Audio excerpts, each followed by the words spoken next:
Welcome to the Stratitude Hotseat, where today I'm very excited to have Neil Bromehead, who is our Technical Director and Lead Developer at Stratitude, in the hot seat. Welcome, Neil. Nice having you here. Thank you for having me. Before we get started, and we have a great subject today, I want to give a shout out to SoleMix Studios. We are in the studio in Parkers today recording this. They are partners in this podcast series, and we just love working with them. So thank you, SoleMix. Neil, today's topic, and it's something that you and I have had many discussions about, is that how a website is a real business tool and not just a marketing brochure. And I think websites have evolved a lot, and there are companies and the big corporates that absolutely get it right, and it's integrated with their CRM, and there's a lot of things behind it. But they have big IT, marketing, etc. departments that work on that. But we are talking more about what we're seeing in the industry, and you from a technical side, on how websites can be real business tools. Mm-hmm. So I think my first question, and this is something we see all the time, is that when we get briefed with a company building a new website, it's often the job of marketing to develop that website. Where do you think sometimes the disconnect comes in, that a website ends up not being a business tool? So we talked in preparation about this lovely idea of how you have this new shop. And inside the shop, you get it all set up, you do all the design, you get your stock, and everything's ready to go. And you open one day, and then you suddenly realize, hang on, I've forgotten a till. So you have this beautiful environment to create sales, but nothing to actually generate the revenue. I know that that's kind of a bit of an airy-fairy example, but I see this as being the problem. When something is purely looked after by a single silo in a business, like IT, which was the back in the day, all websites were built by the IT people. The IT department. The IT department. And then, logically it became more of a marketing function. But marketing has an agenda, and so does IT, and so do other departments. And what they need from a platform is, or a website, is a platform that really services what they need and solves the problems that they have. And if you just isolate it into marketing, often the real benefits of the website to those other teams is not available to them. So am I right in saying, and this is something that I often do, when we get briefed on a client looking for a new website or looking to revamp their website, before we even do any proposals or anything, I pull you as my tech director into the meeting, and we don't even start scoping the job until you've had meetings with the different business areas, or you've reviewed their CRM systems that they have, and looking at the job that this website needs to do. And do you think that that's often a disconnect, where companies will say, oh, we need a new website, and they jump in and they look at all the kind of the cosmetic things that need to go into the website, but they don't really look at the back end and how it integrates with the business? Well, it is a bit of an art. I don't expect, like a brand director to understand the way that a website will technically integrate with a CRM. So yes, I do consider that our role as an agency to engage with each aspect of the business, to understand exactly where their problem and pain points might be, and how we would go about using a digital platform to solve those. And then the art of it is being creative with the way that we do that, and how we solve those problems for people. And yeah, I think that's something that you and I have done very well over the years. So if we look at websites, and I think that this is something we've often looked at as well, where there is either contact form, or there could be the generic info at email address,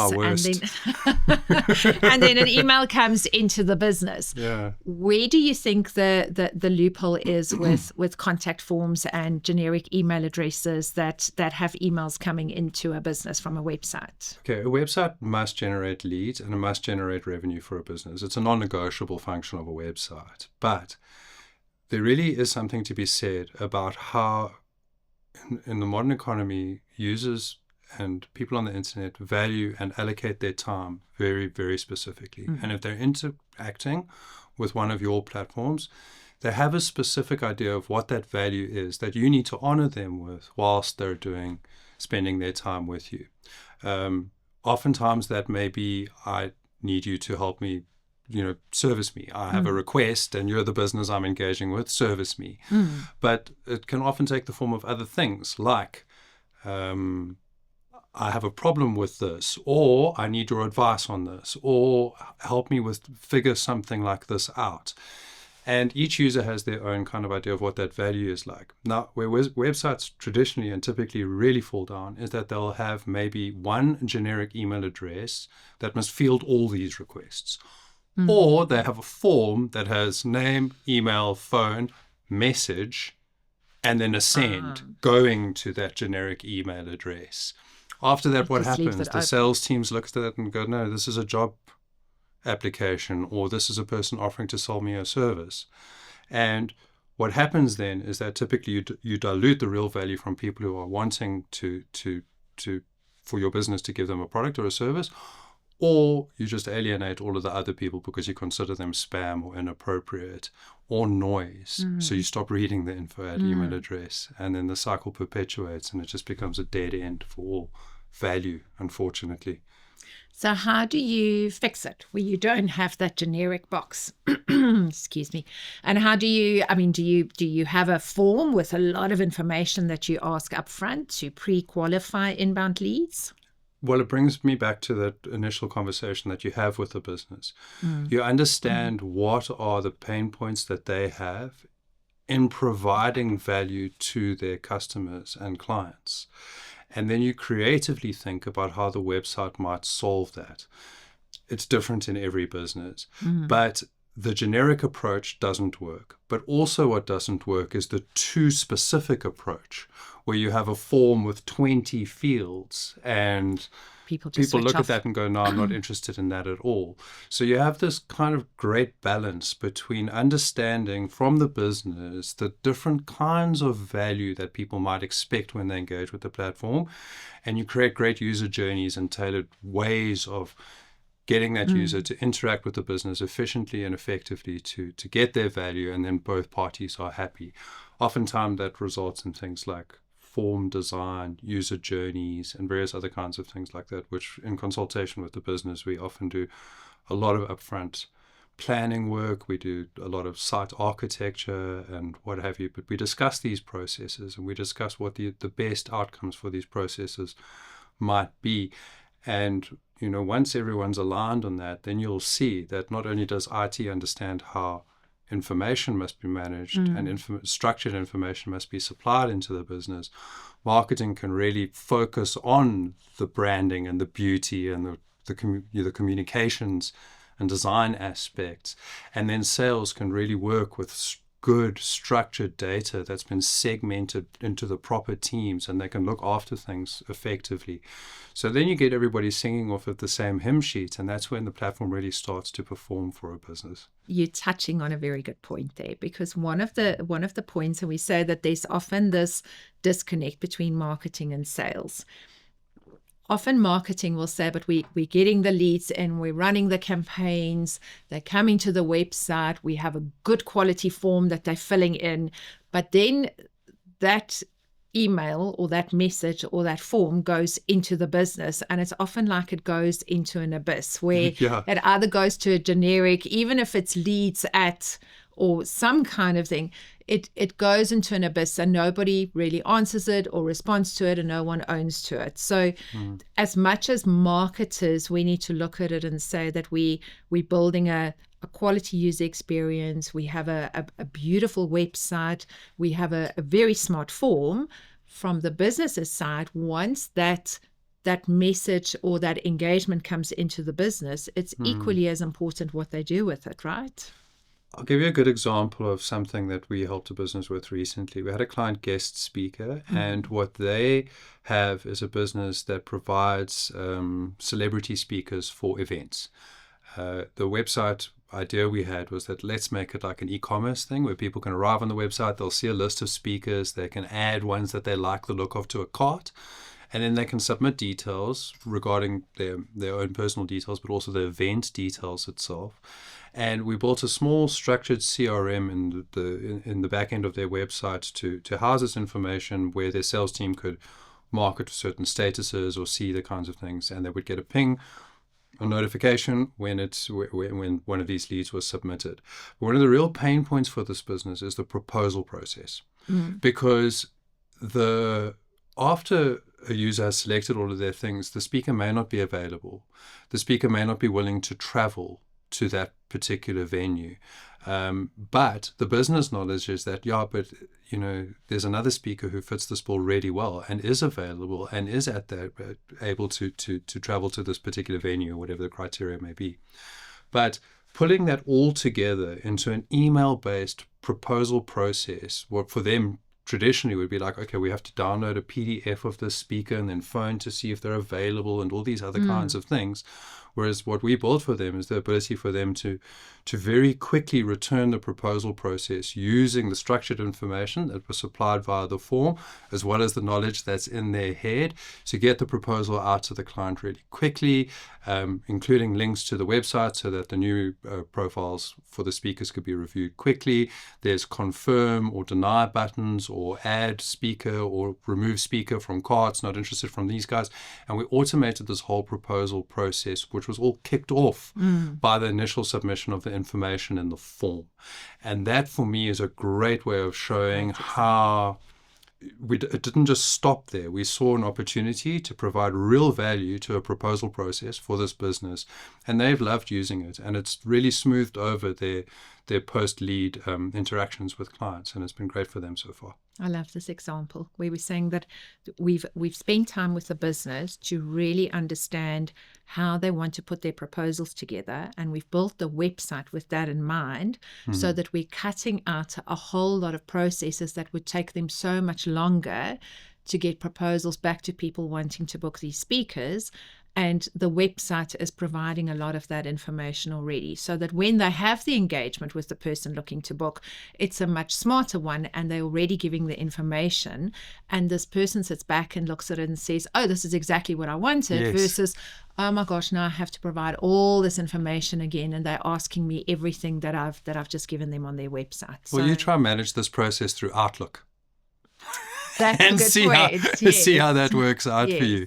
It just can't be done. And in the modern economy, it's just too frustrating for not only the person wanting to achieve value from the interaction, but for the business looking to supply it. And that's just a natural consequence of where we are in the economy today. Yeah. Okay, so we're saying that websites, in summarizing, when a website gets planned and built, don't just make it a marketing job, or marketing can own it, but involve the whole business and involve the team who is building this website to ensure that it's integrated.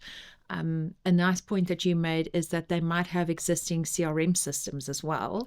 That CRM system can be integrated with the website. So don't have them sitting as two standalones and just see your website as a shop window where your whole kind of mechanics of your process can be managed by your CRM. So just plug it in from the beginning, right? Absolutely. I mean, with cloud software and structured data and the way that we can manage security back and forth between forms and these back-end platforms, that's almost like website 101 these days. You don't get to, without being too simplistic about it, if you're still using the info@ email address and not thinking about even the free HubSpot solution as an entry point, then you really are not. You're missing a beat. You're missing a beat, yeah. Yeah, and there are real opportunities. Yeah. And do the thinking up front. Do the planning, involve everyone, have those discussions, and then develop forms that don't just ask 20 questions, where I think people get frustrated because you're asking a lot of personal information maybe. But have a form that gets filled in, it's nicely structured, goes into the business, and maybe someone needs to man that 24 hours a day, because people are engaging with your website outside of business hours. So it's not just your website can't be something that is manned during business hours. The other risk is that people try to over automate. I've seen significant frustration and a lot of statistical information about how much people hate dealing with AI chat. when they're working with a business. They want to deal with people.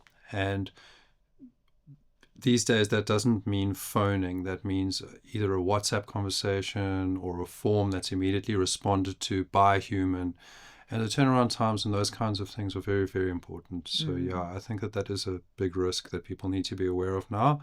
People are savvy. They know when they're talking to a bot. Absolutely. And when you try and over-automate it because no one wants to follow up or no one wants to, no one wants to respond to it, people just switch off and they just drop the conversation with you. I mean, at the end of the day, the large language models don't understand the concept of value that they need to provide to people. A piece of information is like any other piece of information. Real value is the thing that happens between humans. And people engage with your business because they want value, but they want it to be provided by us. They want the service to be provided by a person. And I know that this is maybe a controversial point, but I'm going to back myself on this. I think that what we're starting to see is a return to human interaction that is supported by great systems and speed. And that requires really brilliant forms, really great CRM, and everybody singing from the same hymn sheet, not operating in silos. I think a nice example is a developer client that we have in the Cape Winelands. And they had someone who was there over a weekend that wanted to go and look at one of the show houses. And the query came into via the website, but it was after hours. We have a team looking at that 24/7, and the next morning the appointment was booked with the sales agent and they were able to go and look at it. And by the Sunday they flew out, they were looking at making an offer already. And those are opportunities that are generated through a website. But if you're only running during office hours or you're not manning it by the right person or someone is not fast enough, it's a sales opportunity that gets missed. So just really follow it through. It's as much as it is a marketing job, it's a technical job. It's looking at the whole process through to where the business is enabling the business to really be following up on all those leads and everything, because we are impatient as people. People have become impatient. They want a great experience and they want it now. Absolutely. And what we're talking about at a philosophical level is the idea of a value exchange. That's exactly it. And the honoring of the time that people have given you to create that value. And if you're not using your website to solve those problems and think very carefully about what value you're providing and the risks of providing a very unsatisfactory value exchange at that point, then you really are, like you said, missing the beat of the modern consumer. You need to and you might lose them forever. One bad experience and you lose them forever because of frustration. It's not like you don't have a competitor these days. Yeah, very good point. Yeah. And that's, I think, a great point to end our program on. So, Neil, thank you. Awesome. Always chatting to you and having you in studio in our hot seat today. And that is the Stratitude Hotseat, where we're saying think first and then act, and then the how comes easy after that.